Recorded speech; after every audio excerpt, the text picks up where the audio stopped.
Bonjour Florence et Bonjour, merci d'être venue dans notre émission pour raconter votre histoire qui est a priori, parce qu'on n'a pas plongé dans le dossier, hein, mais on vous fait confiance, qui est a priori incroyable. Vous pouvez nous la raconter en essayant d'être succincte si vous le pouvez, parce que ça dure depuis 18 ans, c'est ça? Voilà, c'est ça, je vais essayer de... Oui, quand on a affaire une fois avec la justice, on s'en défait pas, hein. Je sais plus qui a dit, vaut mieux un bon arrangement qu'un mauvais procès. Ah oui, je crois, oui, moi, c'est me confirme, oui. Donc 18 ans de stress, 18 ans lourds émotionnellement, financièrement, pour finalement une chose tout à fait banale, hein, je veux dire, une construction illicite sur un terrain non constructible. Maintenant, sur la commune de Nîmes, on se retrouve maintenant sur un terrain de 700 mètres carrés, avec 126 mètres carrés de construction en infraction, avec toutes les nuisances. Alors, en infraction constatée? Ah oui, tout à fait. Il y a un procès-verbal de constat de l'infraction? Tout à fait. Il y a une décision de justice du Non, toujours pas.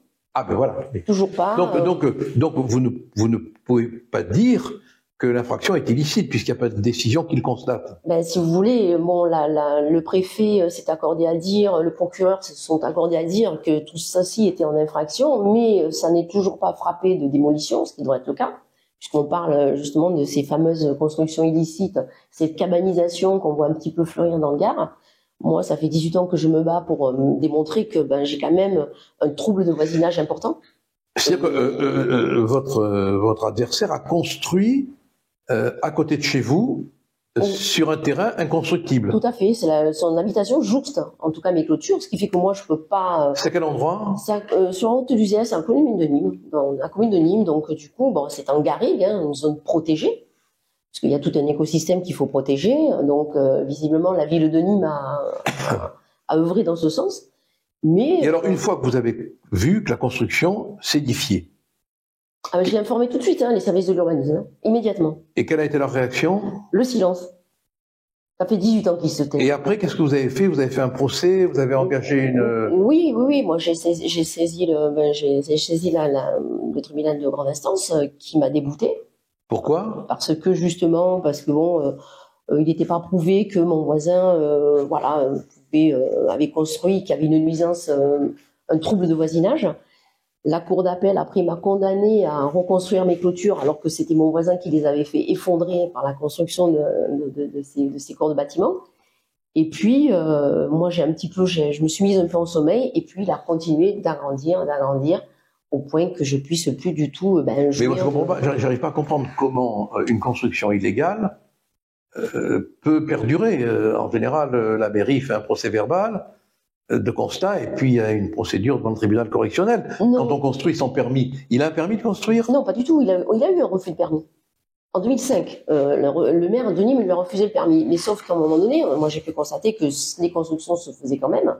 Malgré tout, je ne dis pas le nombre incalculable de mails et de courriers et de rendez-vous que j'ai obtenus auprès de la mairie. Même les agents assermentés, j'en ai rencontré un l'année dernière, qui m'a dit même encore cet été. Mais actuellement, vous êtes devant le tribunal administratif? Il y a 2 ans. Il y a 2 ans. Et qu'est-ce que vous demandez au tribunal administratif? Si vous voulez, la démolition, tout simplement. La remise en état. Et qu'est-ce qui a été jugé? Rien. Ah.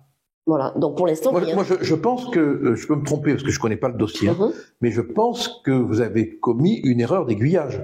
Vous auriez dû aller tout de suite devant le tribunal administratif. Tout à fait. Mais puis même, j'aurais jamais dû m'adresser à la mairie qui a traîné des pieds pour justement. Mais comment se fait-il que la mairie, il y a quand même une responsabilité de la mairie. Est-ce que vous avez engagé la responsabilité de la mairie? Oui, à travers le tribunal administratif. Non, mais vous avez assigné la mairie en responsabilité? Tout à fait.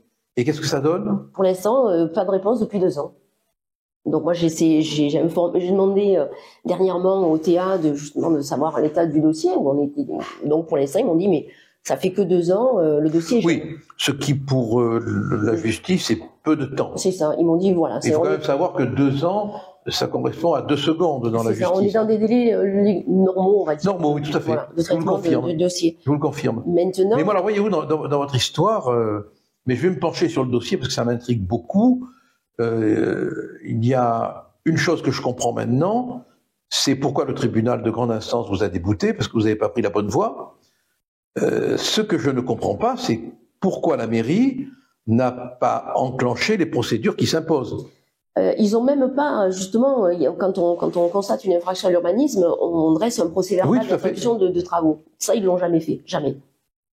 Et alors, ce qui est assez fabuleux, c'est que l'année dernière, Madame la préfète a demandé, Madame Lecaillon a demandé à ce que justement un agent assermenté se rende sur le lieu, enfin le lieu des infractions, pour faire un petit peu le point de ce qui était en infraction. Et alors, ce qui est assez, qui m'a beaucoup amusé d'ailleurs, ils ont verbalisé un bâtiment, c'est-à-dire une véranda qui avait été construite en 2014. Ils l'ont verbalisé l'année dernière. C'est pour ça que Madame Lecaillon m'a débouté de toute demande de quoi que ce soit, en disant, regardez, la mairie de Nîmes verbalise votre voisin. De quoi vous vous plaignez? Donc, c'est assez rigolo parce que bon, du coup, moi, en 2014, je leur avais déjà précisé qu'il y avait encore un agrandissement de 35 mètres carrés. Mais ils l'ont verbalisé que l'année dernière. C'est-à-dire qu'ils ont mis 7 ans. La mairie de Nîmes a mis 7 ans pour verbaliser mon voisin. Alors, je ne sais pas du tout d'où vient, pour quelle raison il y a autant de doléances. Je vais me plonger dans le dossier. Mais on va s'y intéresser. On va s'y intéresser. Je pense qu'il y a quelque chose en dehors de... J'ai envie de dire que les constructions sont que l'écume des choses. Il y a autre chose derrière. Il y a autre chose derrière. Mais écoutez, non, nous, on aime bien ce qu'il y a derrière. On va aller voir. Merci. Allez, courage. Merci. À bientôt.